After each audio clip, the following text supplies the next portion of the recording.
Alright guys, welcome back to another Versus episode where we're going to take characters from The Walking Dead All Out War and compare the same characters to The Walking Dead in the new game Call to Arms. So this is going to be our first video where we're going to do an entire faction or group. So we're going to start out small and we're going to start with the prisoners. So the prisoners they're going to be led by Dexter, and then we're also going to have Andrew, Axel, and Thomas. So the prisoners in Call to Arms are going to benefit from faction rules. How that works is if the prisoners are your primary faction, we're not going to roll the traditional way to gain strategy points. Instead, every member of your group that has the prisoner keyword, you're going to automatically gain one strategy point for them. So that means if I take all 4 of these as my primary group, I'm going to get 4 strategy points automatically. Now if I've got allies in my group or something else along with that, I'm going to add their strategy points the way that I normally would, but I'm going to be guaranteed at least 4 for taking these guys. Which could be huge because these new strategy points, you can use them to really change around the game once we see some of the special rules that these prisoners are going to have. So we're going to start it out, and we're going to compare Dexter from All Out War to Dexter in Call to Arms. Alright, so here, just like our other Versus videos, on the left we're going to have All Out War, and on the right we're going to have Call to Arms. So we'll start out with the point values, and you can see that Dexter in All Out War is 10 points cheaper than Dexter in Call to Arms. Now they're both going to have 7 health points in both games. Again, there's no nerve value in Call to Arms, so that medium nerve doesn't matter. With the dice in All Out War, we're going to have a red and white as our base melee, whereas in Call to Arms, we're going to have double red. Our shoot has been upgraded though in Call to Arms, so now we're shooting with a white. In All Out War, we're shooting with a red. And again, in Call to Arms, our defense has now been buffed, and we're going to roll a white and a red on defense in comparison to the single white in All Out War. Now, here's where the points come in. So in All Out War, again, the minis start with no weapons. We have to equip them. In Call to Arms, he comes equipped standard with a pump action shotgun. So let's go ahead and give that to him in All Out War. Alright, so you can see that when we give Dexter the matching equipment in All Out War, he now goes from 42 points up to 70 points, which is a big increase. Now, the pump action shotgun is going to do the same thing. We're still going to get a single red for the distance out to 20 inches in Call to Arms. It's still multiple shots, and it's a shotgun. The special rules in Call to Arms, Dexter has the same leader ability that he did back in All Out War. It's just that when he wants to use it this time, he has to use one of his strategy points. Now remember, we're getting 4 of them to start the game. He can then spend one of those strategy points, roll a white die, and distribute that many +1 action counters between any friendly model with the prisoner keyword. Not in his line of sight, not in his kill zone. Anyone with the prisoner keyword on the board, he can give an extra action to. So I think for 52 points, this is a great version of Dexter to run in Call to Arms. Alright, so next up we're going to look at Axel. Again with the points in All Out War. It's kind of hard to read there. He is 29 points in All Out War, and in Call to Arms he is 34 points. He's still a support character in both games, and his dice are exactly the same. So we still have a white, red, and red and white. 6 health points, that's still the same.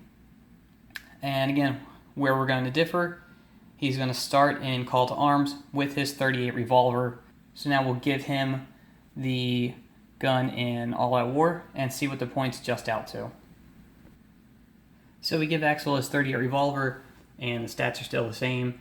It's a white up to 10 inches, and his points now adjust out to 44 points. So again, Axel in Call to Arms is 10 points cheaper than the same Axel in All Out War. Alright, next we're going to go into Andrew. So on the left, in All Out War, Andrew is 21 points, and in Call to Arms, he has 26 points. So onto his dice. In Call to Arms, his shoot value has been lowered from a white down to a red. His hit points are still the same, so we got 4 in both games. And he loses the nimble special rule that he had previously in All Out War. In Call to Arms, he's going to come standard equipped with a Marlin XT-17R rifle, which is going to give him a white die out to 20 inches. So let's give him that now in All Out War and see how many points he adjusts up to. So we give Andrew his rifle that he has standard in Call to Arms back in All Out War, and he goes from 21 points up to 41 points. So that's a big jump, almost double the points for that character. Now, is he worth it still in Call to Arms? He loses the nimble roll. He's not someone that you'd want to get into melee combat just rolling a single red, but he drops his shoot value down to a white. So it's kind of a wash. I still think for 26 points, he's a great model to include in your force, especially since you're getting 1 strategy point guaranteed. Alright, so the last character in the prison faction here is going to be Thomas. Now, Thomas is a great character. I like playing with him, especially with such a low point value in both games. So in All Out War, he's only going to be 18 points, and in Call to Arms, he's even less, coming in at only 14 points. He's still a tactician in both games, and his dice are still the same. So he's still rolling a white in melee, and no shoot value, and a red for defense. He still has 4 hit points in both games. So Thomas still keeps his stab special rule from All Out War in Call to Arms, but the special rule itself has changed. So in All Out War, the stab rule says that you can re-roll your attack dice when you're attacking with something that has the sharp keyword. In Call to Arms, it says that if you roll 2 or more criticals, then you can make a second attack immediately after the first one is resolved. So I don't think the stab rule is as effective in Call to Arms, but it's cool that they still gave it to him. And for 14 points, he's a great value. So he comes standardly equipped with a knife in Call to Arms. So let's give him the knife now in All Out War. So we give Thomas his knife in All Out War, and he goes from 18 up to 30 points. So in Call to Arms, he's literally half the price of the same model in All Out War. Alright, so the prison faction, how does it stack up? Well, in All Out War, you're going to spend 185 points to get this team as it sits if you take them in Call to Arms.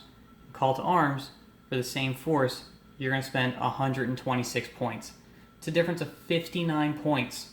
So just think of what else you can get in Call to Arms with all those extra points. You can take bigger forces than you ever could in All Out War. We're still getting essentially the same dice. We're getting the same equipment that we have to take in All Out War at those points. So this could be a great starter force, and then you could build it out. And remember, you're going to get those guaranteed strategy points if you take this as your primary force, and then you can take neutral or ruthless, whatever you want to end out your force. So if you guys like this, make sure to like the video, comment, let me know what other forces you'd like to see, and then subscribe to the channel so you don't miss anything else that's coming up.